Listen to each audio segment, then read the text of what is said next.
शादी की पहली रात दुल्हन ने कहा, मैं तुम्हारी पत्नी नहीं हूँ। पार्ट 2। काली गाड़ी पूरी रफ्तार से आर्यन, अनामिका और काव्या की तरफ बढ़ रही थी। आर्यन ने बिना एक पल गंवाए दोनों को हाथ पकड़ा और सड़क के किनारे छलांग लगा दी। अगले ही पल गाड़ी उनके सामने से तेजी से होकर निकल गई, लेकिन वो रुकी नहीं। कुछ दूर हटकर अचानक मुड़ी और दोबारा उनकी तरफ आने लगी। भागो! आर्यन चिल्लाया। तीनों अंधेरी गलियों में दौड़ने लगे। काफी देर बाद वे एक पुराने मंदिर के पीछे जाकर छिप गए। तीनों की सांसें तेज चल रही थी। कुछ मिनट बीतने के बाद जब सब शांत हुआ, तब आर्यन ने अनामिका की तरफ देखा। अब मुझे पूरा सच जानना है। अनामिका की आंखों में आंसू भर आए। आज से 6 महीना पहले मेरे पापा को करोड़ों की जमीन थी। उसी जमीन पर तुम्हारे चाचा की नज़र थी। उन्होंने जमीन बेचने से मना कर दिया। फिर शादी का रिश्ता आया। हमें लगा सब ठीक हो जाएगा, लेकिन उनकी शादी सिर्फ एक चाल थी। आर्यन के पैरों तले जमीन खिसक गई। मतलब यह शादी शुरू से ही एक साजिश थी। अनामिका ने हाँ में सिर हिलाया। उन्होंने मुझे अगवा कर लिया और मेरी जगह काव्या को दुल्हन बनाकर बैठा दिया। आर्यन ने काव्या की तरफ देखा। लेकिन तुमने उनका साथ क्यों दिया? काव्या फूट फूट कर रो पड़ी। क्योंकि उन्होंने मेरे छोटे भाई को बंधक बना रखा है। अगर मैं उनकी बात नहीं मानती तो वे उसे मार देते। यह सुनते ही आर्यन का गुस्सा दुख में बदल गया। उसी समय मंदिर के पुजारी वहां आ पहुंचे। उन्होंने तीनों को देखकर कहा, तुम लोग यहाँ सुरक्षित नहीं हो। अगर अपनी जान बचानी है तो मेरे साथ चलो। पुजारी उन्हें मंदिर के नीचे बने एक तहखाने में ले गए। वहां दीवार पर कई पुरानी तस्वीरें टंगी थी। आर्यन की नज़र एक तस्वीर पर जाके ठहर गई। उस तस्वीर में उसके पिता और उसके चाचा एक साथ खड़े थे, लेकिन तस्वीर के नीचे लिखा नाम देखकर उनके होश उड़ गए। उसके चाचा का नाम कुछ और था। आर्यन हैरान रह गया। यह कैसे हो सकता है?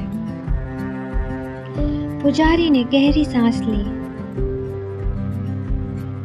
जिसे तुम अपना चाचा समझते हो, वह तुम्हारा चाचा है ही नहीं। तीनों एक साथ चौंक पड़े। 20 साल पहले उसने तुम्हारे असली चाचा की हत्या कर दी थी और उनकी पहचान लेकर इस हवेली का मालिक बन बैठा।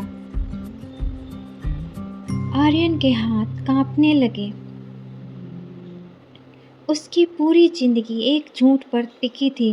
तभी दरवाजे का लोहे का दरवाजा जोर से हिलने लगा। धड़ाम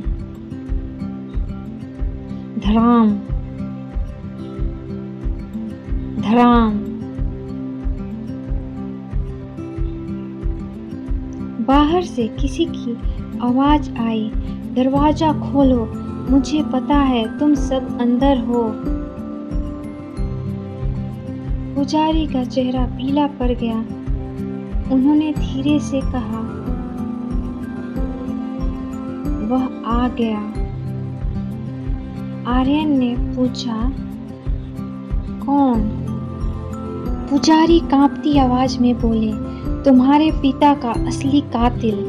अगले ही पल तहखाने का दरवाजा टूटकर जमीन पर गिर पड़ा और धुएं के बीच एक नकाबपोश आदमी हाथ में पिस्तौल लिए अंदर दाखिल हुआ। तहखाने का भारी लोहा का दरवाजा जमीन पर गिर चुका था। धुएं के बीच एक नकाबपोश आदमी हाथ में पिस्तौल लिए धीरे धीरे उनकी ओर बढ़ रहा था। आर्यन तुरंत अनामिका और काव्या के सामने खड़ा हो गया। नकाबपोश हंसा, बहुत भाग लिए, अब यह खेल खत्म होगा। उसने पिस्तौल सीधे आर्यन पर तान दी। तभी पुजारी बीच में आ गया। अगर किसी को मारना है तो सबसे पहले मुझे मारो।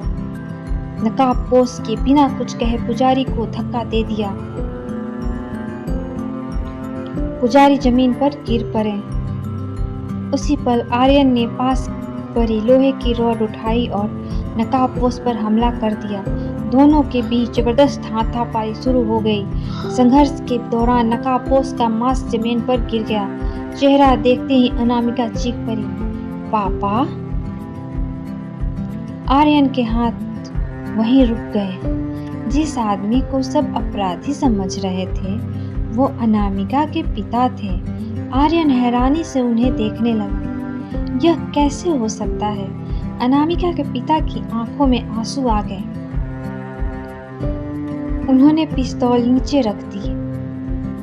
मैं तुम्हारा दुश्मन नहीं हूँ बेटा। मैं पिछले 6 महीने से अपनी बेटी को बचाने की कोशिश कर रहा था। तभी पीछे से जोरदार तालियों की आवाज़ आई। सभी ने मुड़कर देखा। दरवाजे पर वही आदमी खड़ा था जिसे आर्यन बचपन से अपना चाचा मानता था। उसके साथ कई हथियारबंद लोग भी थे। वह मुस्कुराते हुए बोला, आखिर सच सबके सामने आ ही गया। तुमने यह सब क्यों किया? वह जोर से हंसा, क्योंकि इस हवेली, जमीन और करोड़ों के मालिक मैं कभी था ही नहीं। मुझे सब कुछ चाहिए था। असली चाचा और तुम्हारे पिता के दोस्त की हत्या कर दी और उसकी पहचान और भरोसे का फायदा उठाकर सब पर कब्जा कर लिया। आर्यन की आंखों में आंसू थे। जिस इंसान को वो अपना परिवार समझता था वही उसकी जिंदगी बर्बाद करने वाला निकला। तभी काव्या आगे बढ़ी। उसने कांपती आवाज में कहा, मेरा भाई कहाँ है? वो आदमी हंस पड़ा। अब उसकी जरूरत नहीं रही। इतना सुनते ही काव्या ने पास रखा मिट्टी का दीपक उठाकर उसके चेहरे पर दे मारा। वह दर्द से चिल्ला उठा। आर्यन, अनामिका और अनामिका के पिता ने मिलकर उनका सामना किया। कुछ देर में पुलिस की सायरन की आवाज सुनाई देने लगी। पुजारी ने पहले ही गुप्त रास्ते से पुलिस को खबर भेज दिया। चारों तरफ पुलिस फैल गई। भागने की कोशिश में वो आदमी मंदिर की सीढ़ियों से फिसल गया और पुलिस ने उसे वहीं पे गिरफ्तार कर लिया। कुछ दिनों बाद काव्या का भाई सुरक्षित मिल गया।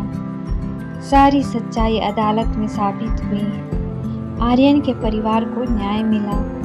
अनामिका के पिता पर लगे सारे आरोप जो कि झूठे थे वो हट गए। कुछ महीनों बाद उसी हवेली में फिर से शहनाइयां गूंज रही थी।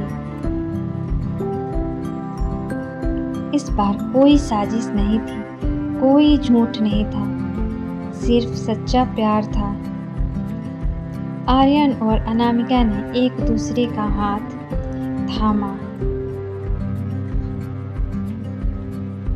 और 7 जन्म तक साथ निभाने का वादा किया। विदाई के समय काव्या मुस्कुरा रही थी। अब उसकी आंखों में डर नहीं थी। उसके चेहरे पर पहली बार सुकून दिखाई दे रहा था। आर्यन ने उसकी तरफ देखकर कहा, अगर उस रात तुम सच बोलने की हिम्मत न करती तो शायद हम कभी सच तक नहीं पहुंच पाते।